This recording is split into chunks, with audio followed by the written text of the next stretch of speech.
ang dami ng pasahero ngayon.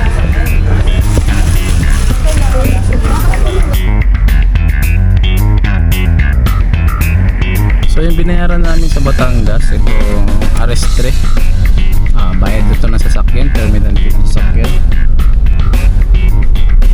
Dito na tayo sa Calapan Port, Oriental Mindoro.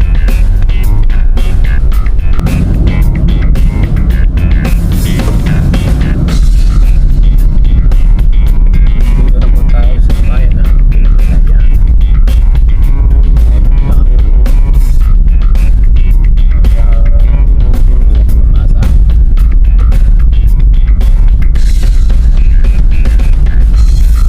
Maganda dito.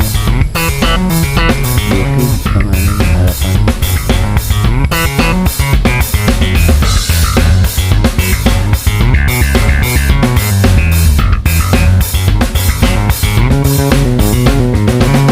Yun guys, nasa biyahe kami ngayon. Uwi kami ngayon ng Oriental Mindoro. Papunta kami ng Carmona, Cavite, para doon kami mag-expressway. So anong araw nga ngayon? October 27 pa lang yan. So uwi muna kami doon para bakasyon ng mga ilang araw, para na rin, makapag-undas. Tsaka syempre buboto sa mga 3 to 4 hours siguro. Nandun na kami sa Batangas Port kasi sasakay tayo ng Roro. Magbabarko tayo kasama sa sasakyan. Tapos pagdating sa barko, mga 2 oras na biyahe papunta naman ng Calapan, Oriental Mindoro. 2 sasakyan nga pala kami. Sa likod yung kasama namin. Samantalahin muna natin ang kagandahan ng probinsya, yung fresh air, presko mga pagkain. So papasok na kami ng expressway. So dito kami pumila sa may cash lane kasi walang load yung aming auto sweep na RFID. Ewan ko, naglagay pa kami tapos wala palang load.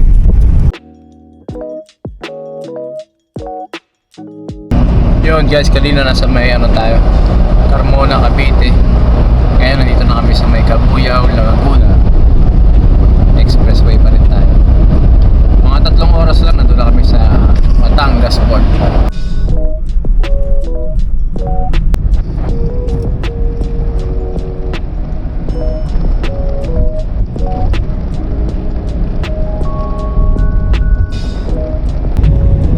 Yun guys, nandito na tayo sa last na toll gate. Papasok na Batangas po. Bayad tayo. Pakita natin yung ticket. Uy, sobrang oops. Binibintahan na. Thank you.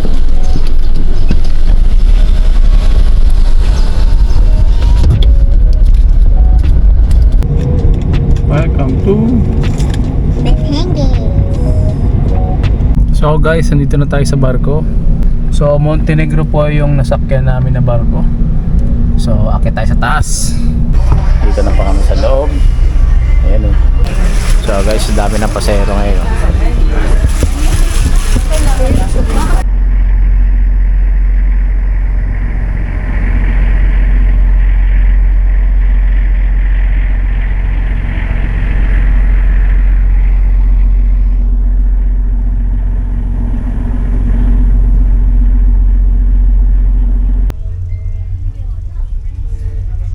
So yun guys, nandito na tayo ulit sa sasakyan. Pababa na kami ng barko. Nandito na kami malapit sa may port ng Calapan. So yung binayaran namin sa Batangas, itong RS3, bayad dito ng sasakyan, terminal fee ng sasakyan, 129 pesos. Tsaka terminal fee ng pasahero 30 pesos, pero pag driver ka libre lang. Pero pag may kasakay ka, 30 pesos yan. Sabay yung bayad sa barko umabot ng 3.4 o 3.2 yung sasakyan. Tapos bayad ng tao sa barko nasa 500 plus yata, plus 50 pesos sa business class. Ayun. Ganito po ang paglabas ng barko kaway ng kasasakyan.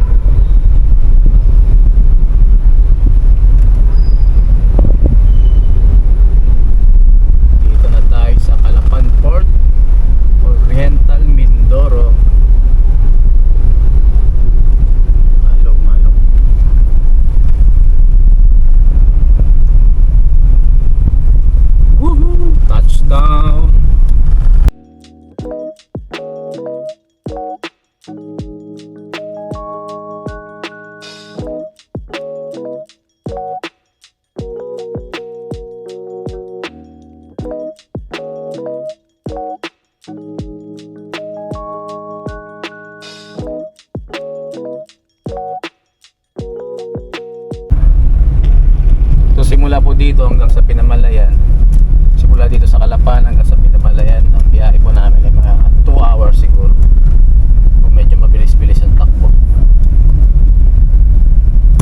So tara, biyahe tayo ulit. Dito tayo sa may City Mall. Ayan, ganyan yung mga mall dito. City Mall. Walang SM dito eh. Wala, Robinson meron pala. SM lang ang wala.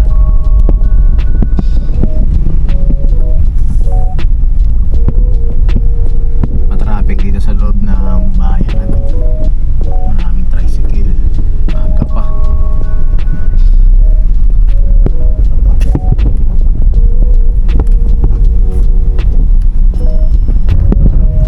Kaya meron din dito ang Unitap. Kaya isa pang mall dito. Unitap.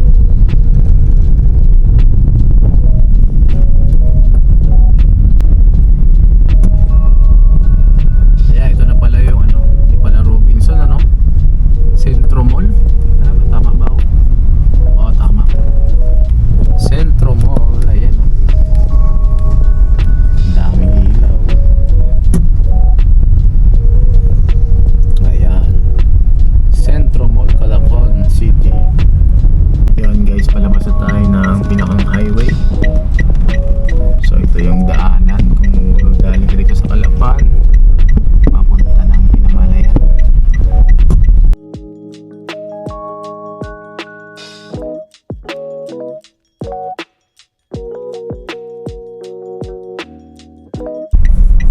Ayan guys, hindi tayo sa may nauhan. Tanong tayo ng bibingka dito. Ito yung masarap dito eh. Tingnan natin kung meron. Yun guys, yung bibingka dito 15 pesos isa. Yan, mainit pa. So bili tayo ng 7. 100 pesos din oh. Yun oh, sarap yan. Mainit pa, Big, kunin mo na. Thank you po. Ito po yan sa nauhan. Yan si ate, thank you te. Isa tayo.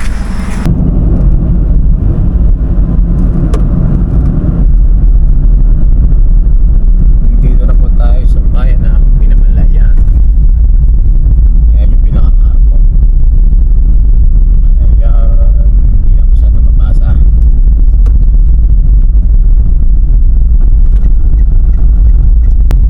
So yun guys, malapit na kami sa bahay. Bukas ko na lang ituloy itong pag-vlog ko. Kasi madilim din naman dito sa lugar namin. Bukas ko na lang ipapakita yung mga lugar dito sa amin. Hanggang dito na lang muna. Continue na lang ulit natin yung pag-vlog natin bukas. Okay.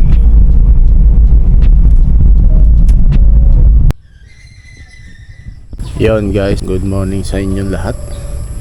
So ito na po yung continuation ng ating vlog kagabi.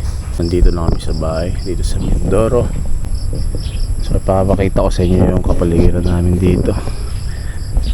Yan. Yan yung kaganda dito. Bukid ang aming harapan. Meron ditong kalsadang maliit. Tapos ito yung irrigation.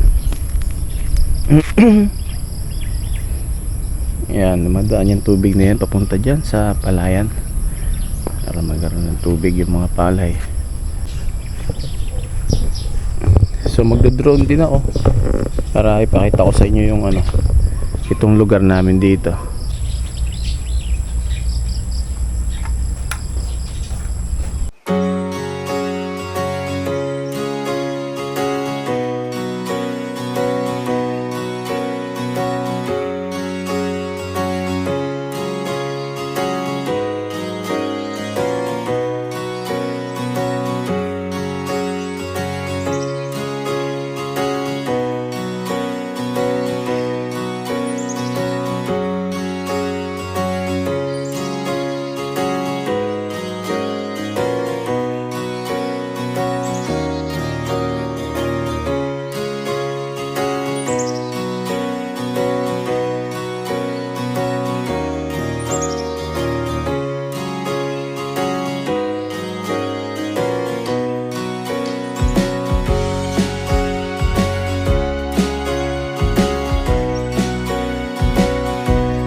Yun guys, pupunta kami ng ano ngayon, ng bayan.